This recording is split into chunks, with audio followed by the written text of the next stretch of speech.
Alors, je vais vous parler maintenant d'un livre vraiment très très intéressant qui s'appelle Le Régiment Immortel, sous-titre La guerre sacrée de Poutine. On est en plein dans l'actualité.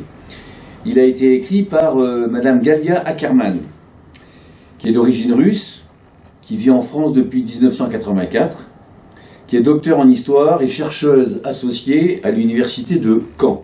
Elle est naturellement spécialiste de l'Ukraine et de l'idéologie de la Russie, ça va de soi.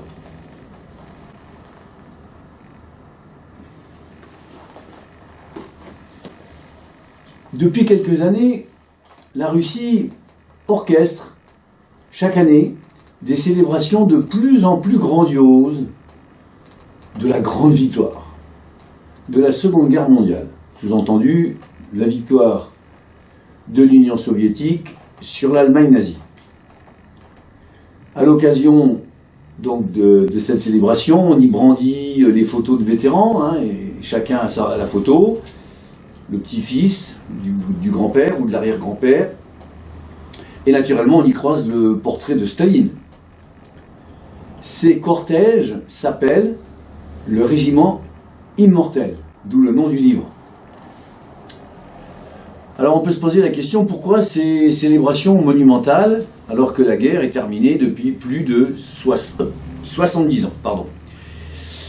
Après la chute de l'URSS, la Russie était devenue une puissance régionale, pauvre et mal aimée de ses voisins. Alors, en effet, le PIB de la Russie, on dit qu'il est au niveau de l'Espagne, de l'Italie, enfin bon, voilà, ça dépend suivant les sources. Donc c'est un colosse au pied d'argile, n'ayons pas peur des mots.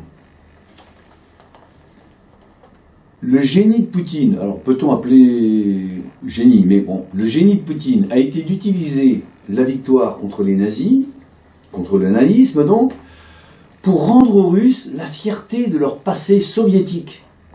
Et surtout en occultant ses côtés sombres, le stalinisme et voilà. Le peuple russe, qui a gagné la guerre contre le mal, avec un M majuscule, devient naturellement du coup l'incarnation du bien avec un B majuscule. La conscience nationale ainsi sacralisée, il n'est pas difficile de convaincre le peuple que tous les agissements du régime, quels qu'ils soient, agression contre l'Ukraine, abolition de la liberté d'expression et de réunion, assassinat politique, que ce soit en Russie ou même à l'extérieur, sont légitimes. Le régiment immortel ne doit-il pas rester prêt à défendre la patrie et à écraser ses ennemis? Ce livre est le fruit d'une vie entière d'observation et de recherche. Il nous alerte sur la folie ultranationaliste d'un pays qui embrigade ses enfants et militarise la société. Il suffit de regarder un certain nombre de reportages qui sont diffusés régulièrement sur les chaînes de télévision, en France, naturellement.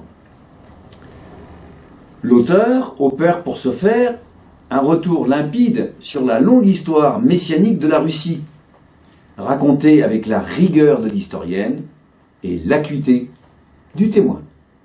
Je vous remercie pour votre attention.